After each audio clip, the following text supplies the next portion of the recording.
주님께서는 온통 우리 얼굴만 생각하시며 우리만을 기다리셨는데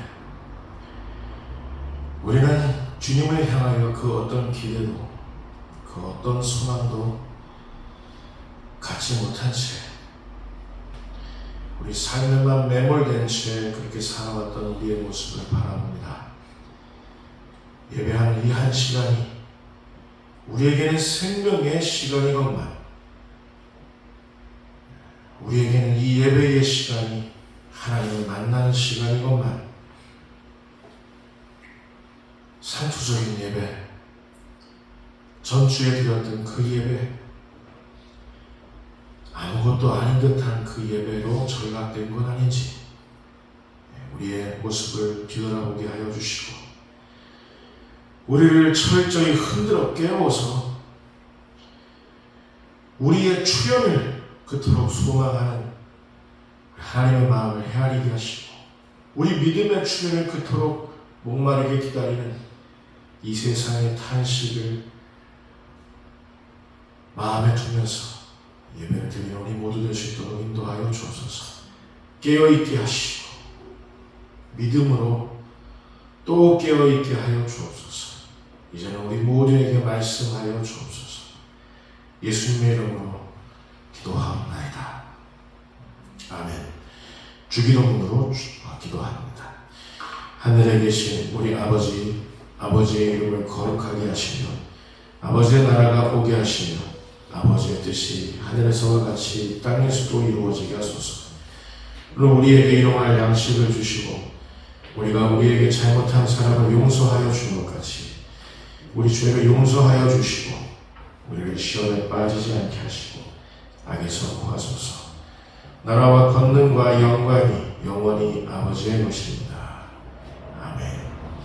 자, 오늘 우리들에게 주시는 하나님의 말씀은 누가복음 5장 1절부터 11절까지 있는 말씀입니다. 누가복음 5장 1절부터 11절.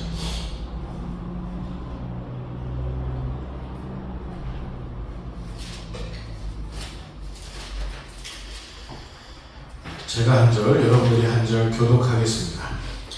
무리가 몰려와서 하나님의 말씀을 들을새 예수는 게네사렛 호숫가에 서서 호숫가에 두척이 있는 것을 보시니 어들은 배에서 나와서 그물을 씻는지라. 예수께서 한 배에 오르시니 그 배는 시몬의 배라.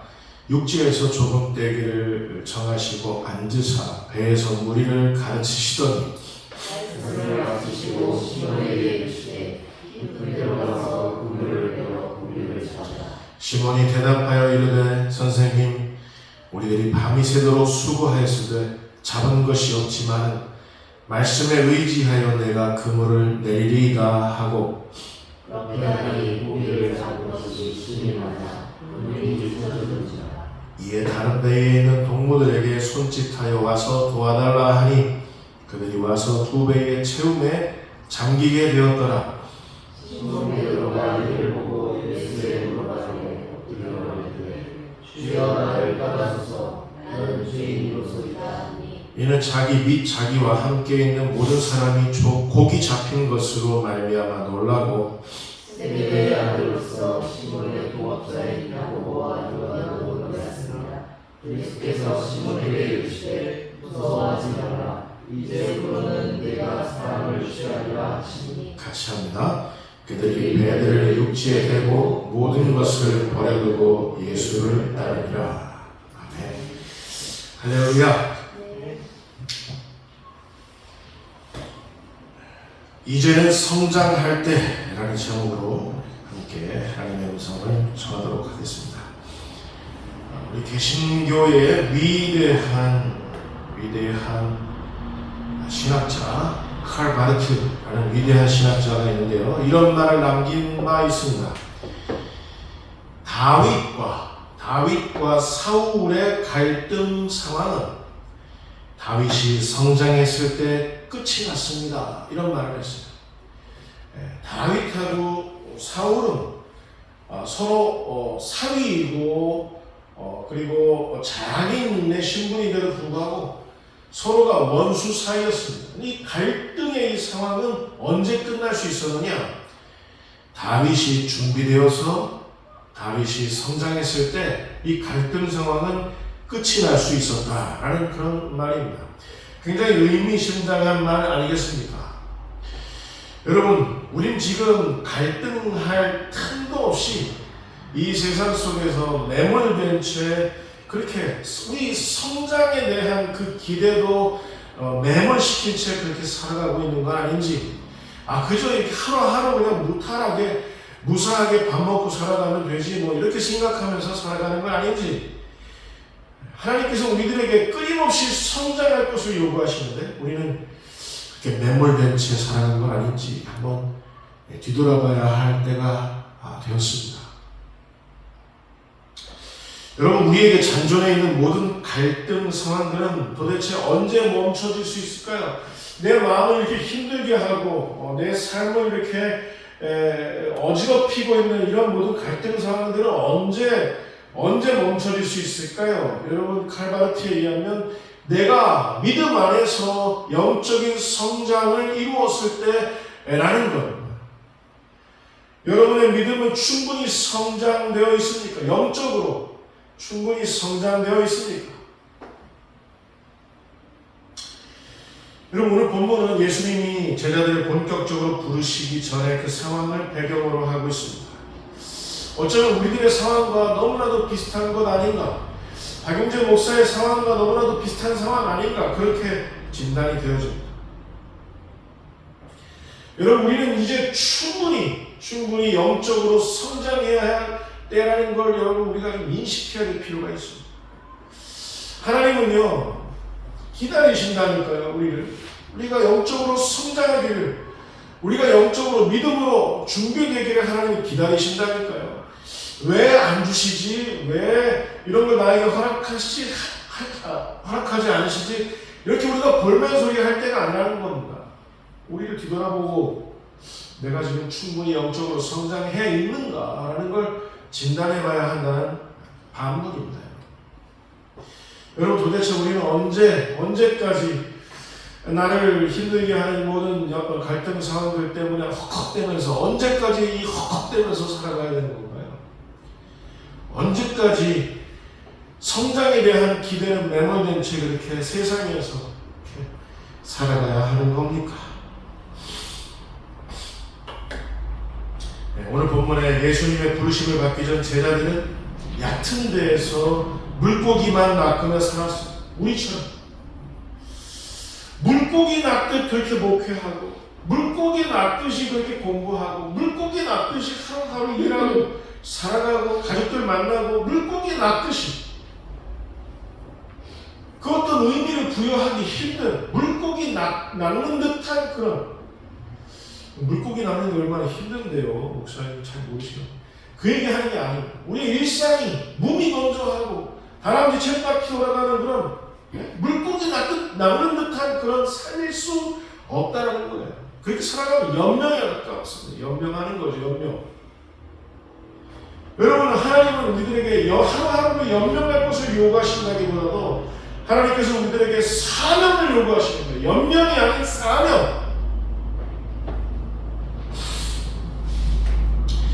우리 그리스도인들은 어떤 사람들이어야 합니까? 이 세상에서 우리를 정말 이 세상을 맑게 하고, 이 세상을 빛되게 하고, 이 세상을 아름답게 할 역할을, 이 세상은 우리 그리스도인들에게 그런 역할을 이렇게 요구하고 청구하고 있는데, 우리는 얼마만큼 사명을 살아가고 있느냐 그 말입니다. 우리가 똑같이 저들과 함께 연명하듯이 이렇게 살아간다면 세상도 소망 없고 우리도 소망 없습니다.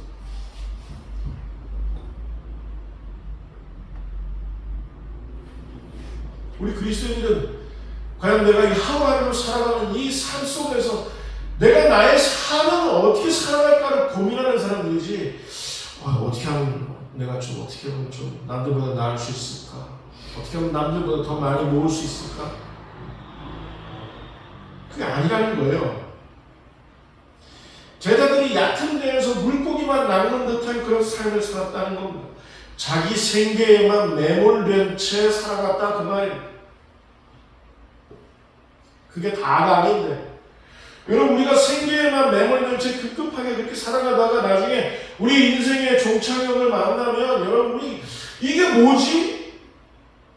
자식들도 나를 다 떠나는 것 같고, 남편은 나보다 먼저, 아내는 나보다 먼저 내 곁을 떠나고, 이게 뭐지? 하다가 주님 만나면 다행이에요. 생계에만 매몰될 게 아니라, 그 연명하듯 살아갈 게 아니라 우리 사명을 생각해야 된다 그 말입니다. 나의 사명은 무언가? 여러분 좀 이렇게 너무 막 거시할 정도로 생각하지 마세요. 나의 사명은 뭔가? 내 가족을 돌보는 일일 수도 있는 겁니다. 내 사명은. 이게 다야. 그게 다일 수도 있는 거예요. 나의 사명은 어떻게 보면 작은 것일 수도 있어요. 여러분, 주님이 이렇게 말씀하십니다. 큰 것을 생각하는 우리에게 작은 것에 충실한 자가 큰 것에도 충실합니다. 사명을 생각해야 돼요. 연명하면서 살 것이에요. 차지하고 제자들은 오늘 본문에 보니까 또 한 번의 실패를 겪었습니다. 그리고 그물을 싣고 있었어요. 어부들이 그물을 싣는다는 것은 적어도 오늘만큼은 내 일상이 완전히 끝이 났다. 내 일상이 실패했다. 우리 인생이 끝이 났다. 그런 어떤 그런 상징적인 장면일 수 있습니다. 실패했어요. 얕은 곳에서 그물 내리다가 실패했어요. 예수님이 제자들에게 이렇게 말씀하십니다. 깊은 데로 가서 그물을 내려 고기를 잡으라. 얕은 곳에서 연명하듯이 찰랑거리는 그런 우리 생계에만 함몰되어서 매몰되어서 살 것이 아니라 너희를 이 땅에 보낸 하나님의 그 거룩한 뜻을 생각하면서 사명의 삶을 살아라. 깊은 데로 가서 살아라. 그렇게 예수님 주문하시는 겁니다. 여러분, 우리 그리스도인들이 우리 교회가 정말 회복해야 할 일은 뭐냐면 더 많이 모여야지, 더 자주 모여야지 이런 게 아니라 연명이 아닌 사명의 삶을 회복하는 것이 우리 그리스도인들의 가장 시급한 문제, 교회들의 가장 시급한 문제인 줄 믿습니다. 여러분 따라서 보실까요? 사명을 놓치면 연명하게 됩니다. 사명을 놓치면 연명하게 됩니다. 나를 부르신 그 거룩한 뜻을 놓치면 하루하루도 실패할 수 있어요. 그 하루하루만으로도 실패할 수 있어요. 하나님의 마음을 놓치면, 하나님의 뜻을 놓치면, 하나님의 의도를 놓치면 다 놓치는 거예요. 이게 뭐지? 하다가 갈 수 있어요. 2절 말씀에 제자들이 금을 씹는 장면이 나옵니다. 오늘만큼은 끝났다. 적어도 오늘은 실패했다. 나 자신에게 선고하는 행위이죠. 근데 예수님이 베드로를 주목하시면서 정말 은혜로운 장면이 여기서 나옵니다. 베드로를 주목하면서 그 실패해서 얕은 데에서 물고기 낚다가 실패해서 그물을 싣고 있는 그 베드로에게 뭐라 그러면 베드로야, 너 배를 육지에 조금 떼어달라고 기록을 합니다. 너 지금 물고기 다 낚았니? 얕은 데에서 연명하듯이 그렇게 찰랑거리듯 그렇게 일상을 보내다가 실패했니? 다시 한번 배를 좀 육지에서 좀 떼어놓아라.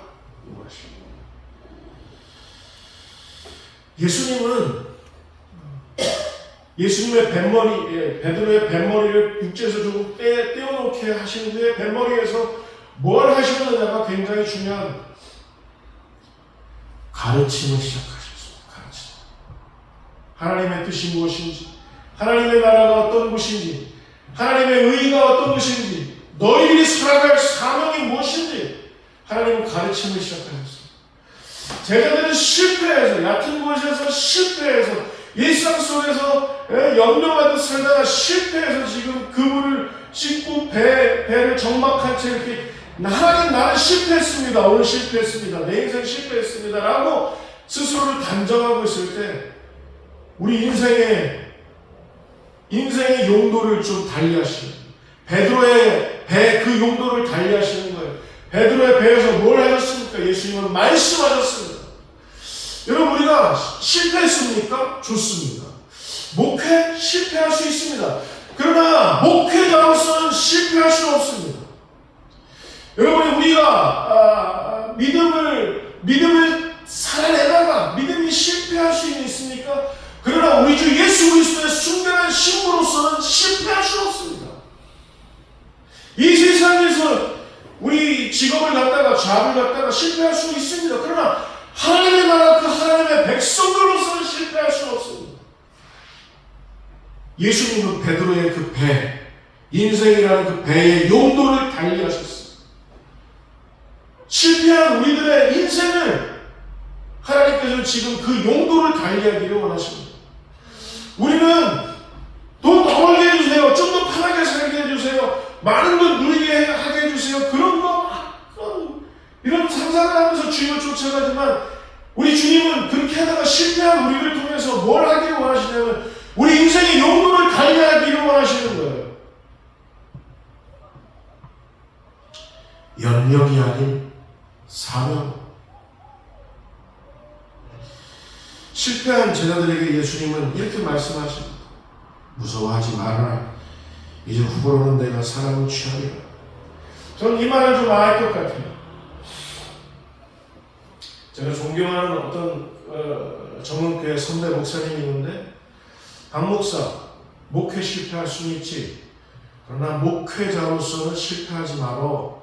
이 얘기가 지금 여기서 막 계속해서 남아있습니다. 근데 제가 하나님 앞에 항상 이 뿌리 깊은 두려움이 있었어요. 뿌리 깊은 두려움. 예수님이 제자들에게 뭐라고 말씀하시죠? 무서워하지 말아라.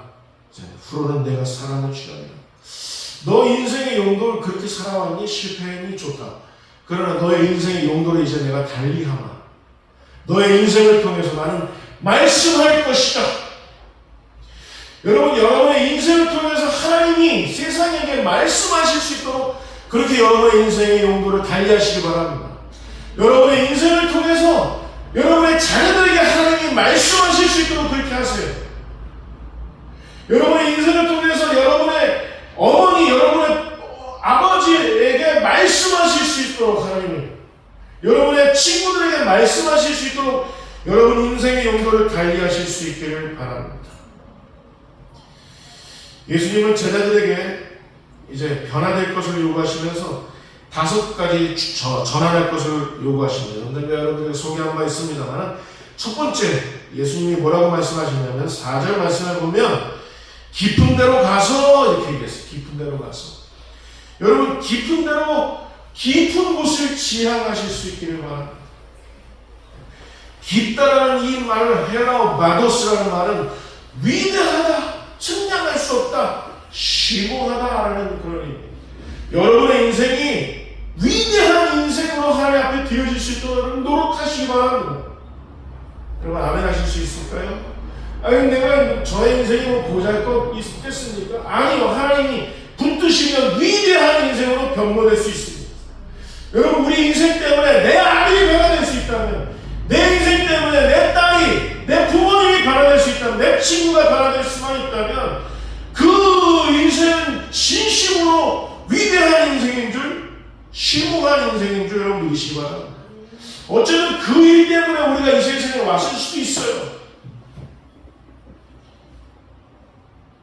두 번째 예수님은 5절 말씀에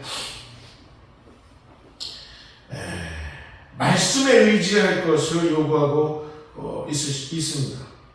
제자들은 얕은 곳에서만 그물을 내리면서 물고기 낚았어요. 그런 인생을 살 수밖에 없는 이유가 있습니다. 제자들은 말씀 없이 그물을 내렸습니다. 제자들은 말씀 없이 생계를 살았습니다. 제자들은 말씀 없이 일상을 보냈습니다. 마치 우리들의 모습 같잖아요. 말씀 없이 목회하면, 말씀 없이 공부하면, 말씀 없이 일하면 마도스, 위대함과는 상관없는 삶이 될 수도 있다는 거예요. 제자들이 뭐라고 말씀하냐면 말씀에 의지하겠습니다. 이제는 말씀에 의지해서 그물을 내리겠습니다. 말씀에 의지해서 하루하루를 살아가겠습니다. 이제는 연명하지 않고 말씀에 의지해서 사명을 살겠습니다. 여러분, 이런 인생이 우리들에게 펼쳐지기를 소망합니다. 자, 말씀에 의지하여라고 번역된 이 말은 헬라어 원래 본뜻은 뭐냐면 말씀이 원인이 되어. 여러분, 우리가 뭘 하든 무엇을 선택하든 무엇을 꿈꾸든 말씀이 원인이 되어야 할 줄 믿습니다. 여러분 가운데 결혼을 꿈꾸는 분 계십니까? 말씀이 원인이 되어서 하나님이 뭐라 하시는지 들으시기 바랍니다. 여러분이 지금 뭘 하든 인생의 후반전을 꿈꾸고 계십니까? 아름다운 인생의 후반전? 말씀을 원인으로 해서 꿈을 이루어 나가시기 바랍니다. 자, 세 번째, 예수님은 8절 말씀 볼까요? 8절 말씀을 같이 읽겠습니다. 자, 시작. 시몬 베드로가 이를 보고 예수의 무릎 아래 이르되 주여 나를 떠나소서 나는 죄인이로소이다. 말씀 없이 주님을 만나는 것 없이 그리고 하루하루 사명이 아닌 연명의 삶을 살았던 제자들이 밤이 맞도록 밤이 다 새도록 물고기 한 마리를 낚아본 적이 없었어요. 그래서 이제 말씀에 의지해서 그물을 내렸더니 베드로의 배뿐만 아니라 야고보와 요한의 배까지 이 배 두 척이 물에 잠기도록 만선을 이루었어요. 말씀을 의지했더니. 여러분, 물고기 많이 잡는 게 우리 목적은 아니지만 말씀을 의지할 때 우리 일상도 풍요로워질 수 있다는 사실을 여러분 잊지 마시기 바랍니다. 근데 이 베드로의 말이 굉장히 심오합니다. 베드로가 자기가 지금 이 어마어마한 이 물고기를 이렇게 낚아본 적이 없는데 이렇게 낚고 난 그런 이 사건을 겪은 후에 베드로의 말이 신비롭습니다. 뭐라고 그랬냐면 주여 나를 떠나소서 나는 죄인이로소이다. 여러분, 하나님께서는 우리로 하여금 우리의 죄를 자각할 것을 요구하고 계신다는 사실을 여러분 잊지 마시기 바랍니다. 나처럼 다른 사람 피해주도 안 주고 나처럼 정직하게 사는 이 말하면 내가 왜 무슨 죄, 그 죄 말고요. 그 죄 말고 하나님 없이 산 죄, 말씀 없이 산 죄, 우리 주 예수 그리스도께서 우리를 구원하시기 위해서 십자가에 못 박혀서 죽으시기까지 한 그 사랑을 배신한 죄, 외면한 죄, 그 죄를 자각해. 하나님 없이 말씀 없이 하루를 헛되이 보낸 그 죄를 자각할 때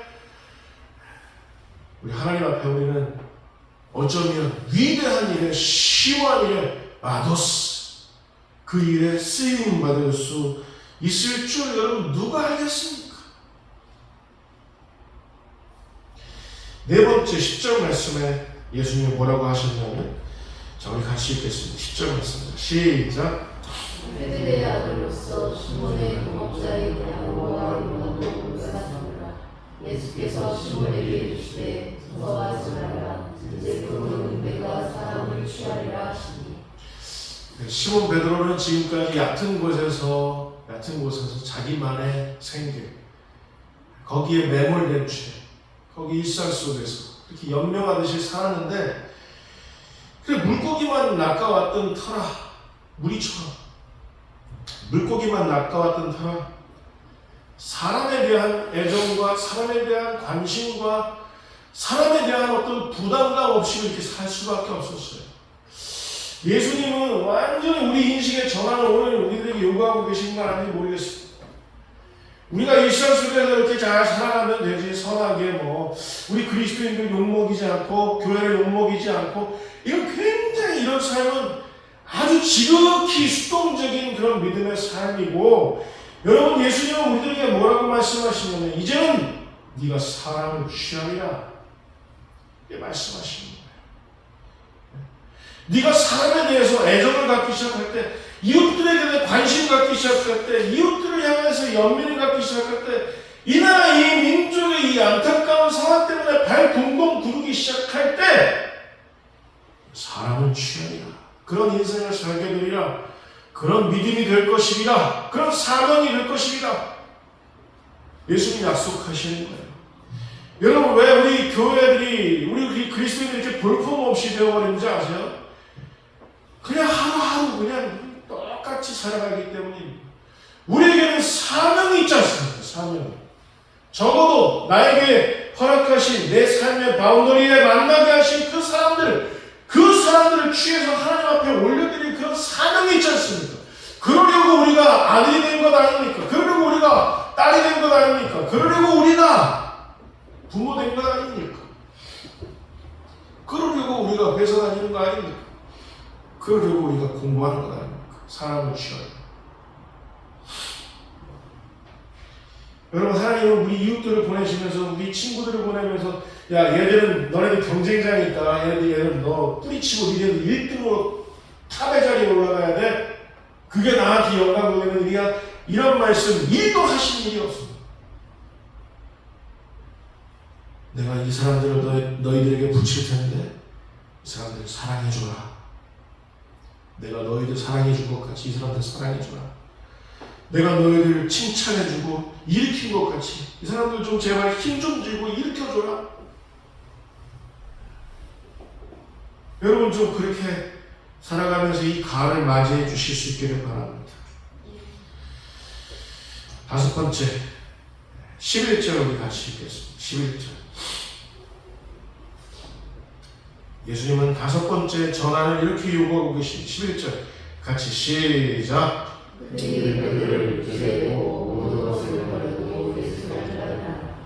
우리로 하여금 불편하게 하는 그런 말씀 끊기. 모든 것을 버려두고, 우리 주님 형제 모든 것을 버려두고 주님을 따를 수 있습니까? 정말요. 모든 것을 버려두고, 모든 것을 버려두고 주님을 따를 수 있습니까? 주님이 저한테 물으시고, 용재야, 너 모든 것을 버려두고 나만을 선택할 수 있니? 나만을 사랑할 수 있니?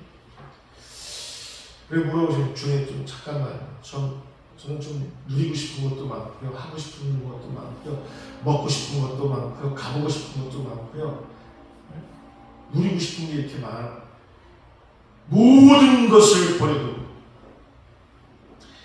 이 말은 뭐냐면 원어적으로는 뜻이 이래요. 여러분 따라서 보실까요? 모든 속박에서 벗어나고. 모든 속박에서 벗어나고. 예수님이 제자들을 부르실 때 예수님의 제자들이 아버지도 버려두고, 네? 그리고 또 자기 그 배도 다, 그물도 다 버려두고, 이건 뭐냐면 배로 인한 그 속박, 나의 생계 때문에 생긴 나의 속박, 심지어는 내 아버지를 섬기는 일 때문에 생긴 그 속박, 그 속박으로부터 나를 얼굴매는, 나를 꼼짝 못하게 하는, 내가 하나님 앞에 자유로운 영혼으로 마음껏 믿음으로 날개짓 해야 되는데 나를 억어하고 속박해야 할 그런 모든 것들로부터 벗어날 것을 요구하시는 말씀의 모든 것을 버려두고 라는 사실을 여러분 잊지 마시고. 여러분 아멘 하실 수 있을까요? 여러분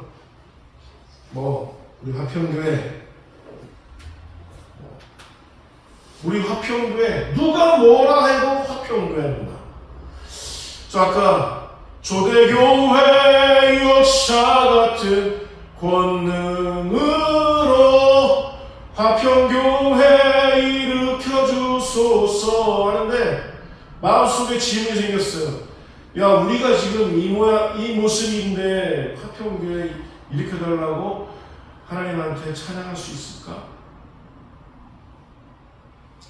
제 아들 두 놈이 저한테 그러더라고. 언젠가 제가 좀 이렇게 시리에 빠졌나 보죠? 두 놈이 아빠 자유하세요. 감히 목회자인 지 아버지에게 목회로부터 자유하세요. 옆에 있다가 20사람 그래 아들들 말이 맞아. 여러분 모든 것을 버려두고 이 말은 뭐냐면 나는 하나님 앞에 완전한 자유로운 자인데 나를 억울하고 속박하고 심지어는 목회라는 그 사실이 목회라는 이 직업이 나를 막 이렇게 하는 건 그것마저도 버려둔다는 건 뭐 다 때려치운다 이게 아니에요. 완전히 하나님 앞에서 자유롭고 말씀에 의지한 삶, 연명하듯 살아가는 삶이 아니라 사명을 살아가는 삶, 그런 삶을 살아가는 저뿐만 아니라 우리 화평교회 모든 성도 여러분들 다 되실 수 있기를 주님의 이름으로 축원드립니다. 자, 이제는 목회자인 저도 성장할 때이고 우리 화평교회 성도 여러분들마저도 성장해야 할 때인 줄 여러분 믿으시기 바랍니다. 그래서 늘 우리가 일주일에 한 번 모여서 예배드리는 이 예배가 우리들은 충분히 감격적인 예배가 되어서 이 감격을 안고 일주일 내내 또 승리하는 저와 여러분들 모두 되실 수 있기를 주님의 이름으로 축원을 드립니다. 기도하겠습니다. 하나님 아버지, 우리가 성장했을 때, 우리가 충분히 성숙했을 때 이 모든 것들로부터 우리를 속박해하는 모든 것들로부터 우리가 자유롭게 될 줄 믿습니다. 하나님 앞에서 영적으로 믿음으로 큰 진전을 이루는 성장하는 모든 화평교회 성도 여러분들 다 될 수 있기를, 그리고 말씀을 영상으로 대하는 우리 모두 될 수 있기를 주님의 이름으로 예수 그리스도 이름으로 기도하옵나이다. 아멘.